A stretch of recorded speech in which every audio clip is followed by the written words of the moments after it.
Hi Class 2. Hope you've had a nice weekend and hope some of you were able to write me an acrostic poem. In our sessions this week we are going to be looking at the story called Room on the Broom.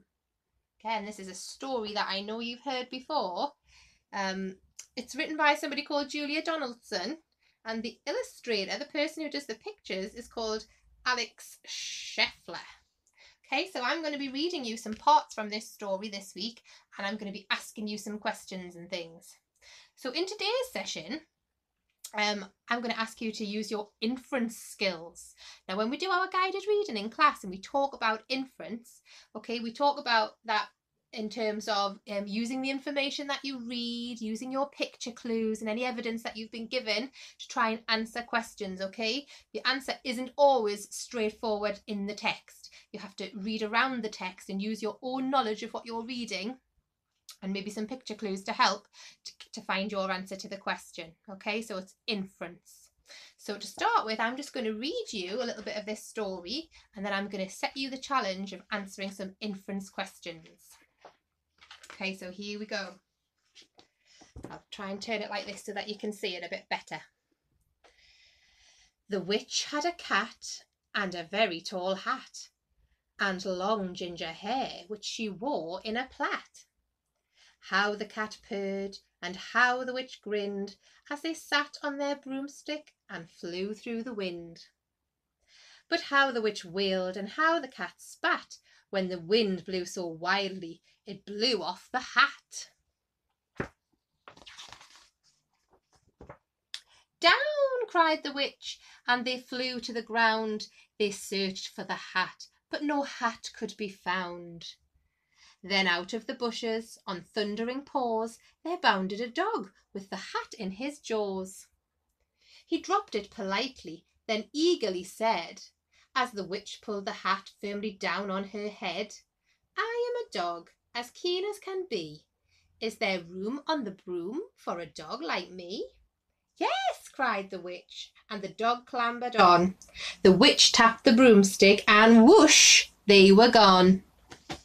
Okay, so I was just reading you the opening few pages, and I'm going to ask you some questions now, some inference questions that you can be working on until I see you again soon. So the first question is, how do you think the witch feels when the story starts? How do you think the cat feels, and which two words describe the character's feelings? Okay, so I'll read you this little paragraph again, and you might want to pause the video at this point to see if you can get the right answer. So how is the witch feeling at the start? How is the cat feeling? And which two words describe their feelings, okay? The witch had a cat and a very tall hat, and long ginger hair which she wore in a plait. How the cat purred and how the witch grinned as they sat on their broomstick and flew through the wind. Okay, so you might want to pause the video at that point and see if you can answer those questions. Then for your next question, I want to know, how do you think the witch feels as she searches for her hat? How is she feeling? Is there anything in the text to help you, or any picture clues to help you? And how and do her feelings change, when the dog finds the hat for her? So how is she feeling when she's searching for her hat, and how do her feelings change when the dog finds her hat? Okay, so I'll read you this bit again, and again you can pause the video. Down, cried the witch, and they flew to the ground. They searched for the hat, but no hat could be found. I'll try and zoom in a little bit so you can see the text and the picture. How is she feeling? What about when the dog finds the hat for her? How is she feeling?